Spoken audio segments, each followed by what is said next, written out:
Hello friends, Manoj Kumar ji के JS study केंद्र के यूट्यूब चैनल फिर से आप लोगों का स्वागत है। हम लोग आज से देखेंगे बिहार के इतिहास। बिहार के इतिहास के अंतर्गत बिहार के का प्राचीन इतिहास को देखेंगे।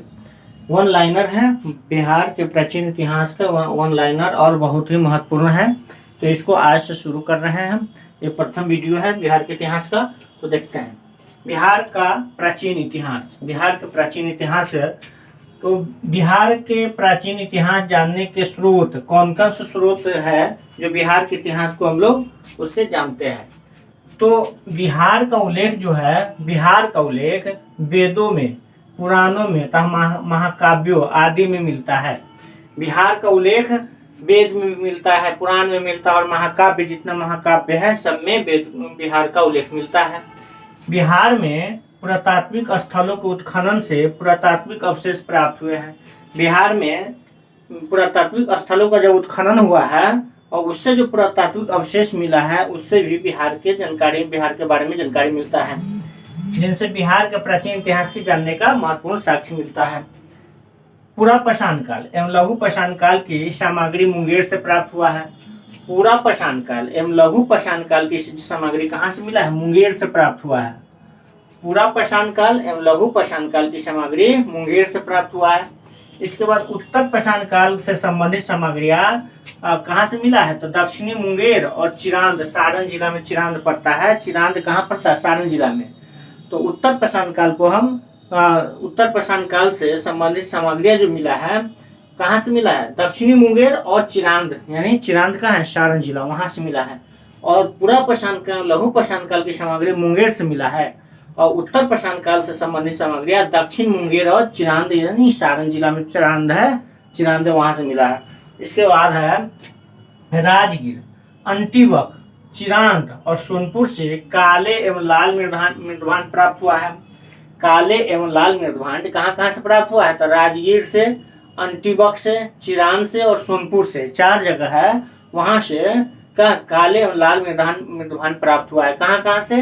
राजगीर से, अंटीवक से, चिरांद से और सोनपुर से काले एवं लाल मृदभांड प्राप्त हुए हैं। इसके बाद है 6ठी शताब्दी ईस्वी पूर्व से 2री शताब्दी ईस्वी पूर्व। 6ठी शताब्दी ईस्वी पूर्व से 2री शताब्दी ईस्वी पूर्व के मध्य के इतिहास के साक्ष्य कहाँ से मिला है? तो कुम्हरार, वैशाली, जयमंगलगढ़, नीलागढ़ से प्राप्त हुआ है। यानी 6ठी शताब्दी ईस्वी पूर्व से लेकर के 2री शताब्दी ईस्वी पूर्व के मध्य के इतिहास का साक्ष्य, उसके बीच में किस तरह का था उसका साक्ष्य कहाँ कहाँ से मिला है? तो कुम्हरार से मिला है, वैशाली से मिला है, जयमंगलगढ़ से मिला है और नीलागढ़ से प्राप्त हुआ है। क्या क्या कहाँ किस समय का? तो 6ठी शताब्दी ईस्वी पूर्व से 2री शताब्दी ईस्वी पूर्व के मध्य के इतिहास के जानने का साक्ष्य वहां से मिला है। इसके बाद है मौर्यकालीन इतिहास के महत्वपूर्ण साक्ष्य कुम्हरार से प्राप्त हुआ है। मौर्यकालीन, चंद्रगुप्त मौर्य के समय या उसके जितने भी वंशज थे उस समय की, मतलब मौर्यकाल, मौर्यकाल के इतिहास का महत्वपूर्ण साक्ष्य कहाँ से मिला है? कुम्हरार से मिला है। कुम्हरार से प्राप्त अवशेष के तहत मिला है, तो कुम्हरार से मिला है। बराबर एवं नागार्जुनी पहाड़ियों की गुफाओं से भी मौर्य काल के इतिहास की जानकारी प्राप्त होती है। बराबर की गुफा और नागार्जुनी, बराबर एवं नागार्जुनी पहाड़ी, बराबर की पहाड़ी और नागार्जुनी पहाड़ी की गुफाओं से भी मौर्य काल के इतिहास की जानकारी प्राप्त होती है। तो मौर्य काल के इतिहास की जानकारी कहाँ कहाँ से प्राप्त हुआ? पहला कुम्हरार से मिला और बराबर और नागार्जुनी पहाड़ी की गुफाओं से भी मिला है। इसके बाद अशोक के अभिलेख कुम्हरार से, वैशाली से, लौरिया नंदनगढ़ से एवं रामपुरवा से प्राप्त हुआ है। सब बिहार का स्थल है। बिहार का इतिहास हो तो बिहार का स्थल है। तो अशोक के अभिलेख कहाँ कहाँ से मिला है? बिहार में अशोक के अभिलेख कहाँ कहाँ से मिला है? तो कुम्हरार से मिला है, वैशाली से मिला है, लौरिया नंदनगढ़ से मिला है और रामपुरवा से प्राप्त हुआ है। इसके बाद वैशाली की गुप्त युगीन मुहरे प्राप्त हुई। वैशाली से क्या प्राप्त हुआ? गुप्त काल में जो मुहरे थी वो प्राप्त हुआ है। कहाँ से? वैशाली से। तो गुप्त युगीन मुहरे कहाँ से प्राप्त हुई है? तो वैशाली से प्राप्त हुई है। तो जिससे तत्कालीन प्रशासनिक आर्थिक स्थिति के साक्ष्य की प्रस्तुत करता है। तो इस मुहरे से क्या प्रस्तुत होता है, क्या पता चलता है कि तत्कालीन मतलब उस समय यानी गुप्त काल में प्रशासनिक आर्थिक स्थिति कैसा था उसका पता चलता है। इसका नालंदा से चित्रित भित्तियां प्राप्त हुई है। नालंदा से एक भित्ति प्राप्त हुई है जो चित्रित भित्ति है। तो नालंदा से चित्रित भित्तियां प्राप्त हुई है, यानी चित्रित भित्तियां कहाँ से प्राप्त हुई है, तो नालंदा से। इसके बाद अपसड है। अपसड जो वर्तमान में नवादा जिला में है। अपसड कहाँ है, तो अभी जो है वर्तमान में नवादा जिला में है। तो अपसड से 7वीं शताब्दी के मंदिर का अवशेष मिला है। किसका अवशेष मिला है, मंदिर का अवशेष मिला है। 7वीं शताब्दी में जो मंदिर था उसका अवशेष मिला है। कहाँ से, तो अपसड से। अपसड कहाँ है, तो अभी नवादा जिला में है। तो अपसड से 7वीं शताब्दी के मंदिर का अवशेष मिला है जो तत्कालीन स्थापत्य कला के इस मंदिर से क्या पता चलता है कि तत्कालीन मतलब उस समय स्थापत्य कला के साक्ष्य मतलब स्थापत्य कला था, इसके बारे में पता चलता है। इसके बाद है बिहार में अवस्थित गुप्तकालीन नालंदा विश्वविद्यालय। बिहार में अवस्थित है जो गुप्तकालीन नालंदा विश्वविद्यालय और पालकालीन विक्रमशिला विश्वविद्यालय। गुप्त काल में नालंदा विश्वविद्यालय था और पाल काल में क्या था, विक्रमशिला विश्वविद्यालय था। तो बिहार में अवस्थित गुप्तकालीन नालंदा विश्वविद्यालय किससे संबंधित है, गुप्त काल से संबंधित है। और पालकालीन विक्रमशिला विश्वविद्यालय किस काल से संबंधित है, पाल काल से संबंधित है। तो बिहार में अवस्थित गुप्तकालीन नालंदा विश्वविद्यालय और पालकालीन विक्रमशिला विश्वविद्यालय के पुरावशेष भी अपने अपने समय के इतिहास से संबंधित प्रमाणिक स्रोत है। और इसके बाद है गया, मुंगेर एवं पटना से पाल युगीन बौद्ध मूर्तियां प्राप्त हुई है। पाल युगीन बौद्ध मूर्तियां प्राप्त हुई कहाँ से, गया, मुंगेर एवं पटना से पाल काल की बौद्ध मूर्तियां प्राप्त हुई है जो तत्कालीन मूर्ति कला के विकास पर प्रकाश डालता है। तत्कालीन मतलब उस समय, इससे पता चलता है कि उस समय मूर्ति कला के भी विकास हुआ था। तो कहाँ से मिला है, गया, मुंगेर एवं पटना से पाल युगीन बौद्ध भित्तियां प्राप्त हुई है जो तत्कालीन मूर्ति कला के विकास पर प्रकाश डालती है। इसके बाद है बिहार में आहत सिक्के।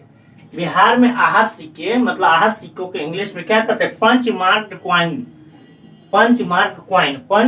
क्वाइन जिसको कहते हैं। बिहार में आहत सिक्के पटना तथा पूर्णिया क्षेत्रों से प्राप्त हुआ है। बिहार में आहत सिक्के कहाँ से प्राप्त हुआ है, तो पटना तथा पूर्णिया के क्षेत्रों से प्राप्त हुआ है। आहत सिक्का मतलब पंचमार्क क्वाइंस।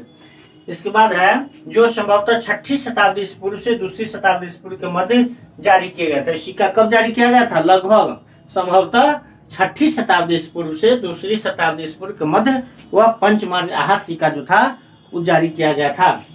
इसके बाद है कुषाण युग के सिक्के बक्सर से प्राप्त हुआ है।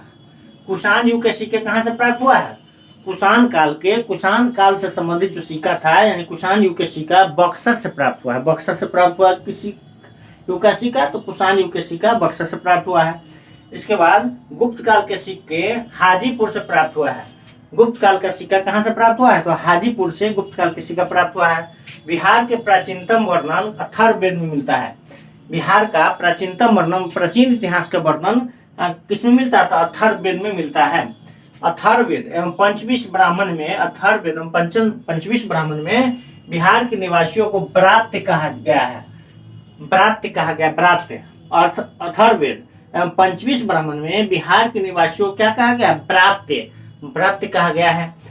बिहार के क्षेत्रों में आर्यों का विस्तार का वर्णन शतपथ ब्राह्मण में मिलता है। मतलब शतपथ ब्राह्मण में यह मिलता है कि बिहार के क्षेत्र में भी आर्य का विस्तार हुआ था। तो कहाँ मिलता है, शतपथ ब्राह्मण में। तो ये बिहार के क्षेत्रों में आर्यों का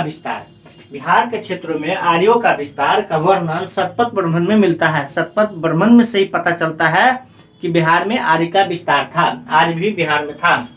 बिहार की विस्तृत जानकारी रामायण, महाभारत एवं पुराणों से भी प्राप्त होती है। बिहार की विस्तृत जानकारी रामायण से भी प्राप्त होती है, महाभारत से भी प्राप्त होती है और पुराण से भी प्राप्त होती है। 6ठी शताब्दी पूर्व से मौर्य वंश तक के इतिहास जानने का मुख्य स्रोत बौद्ध ग्रंथ है। बौद्ध ग्रंथ मतलब 6ठी शताब्दी से पूर्व से लेकर के मौर्य वंश तक के इतिहास जानने का मुख्य स्रोत कौन है, बौद्ध ग्रंथ से। बौद्ध ग्रंथ से ही 6ठी शताब्दी ईस्वी पूर्व से मौर्य वंश तक इतिहास जानने का मुख्य स्रोत है। इसके बाद बिहार में महाजन पदों का उल्लेख अंगुत्तर निकाय में मिलता है।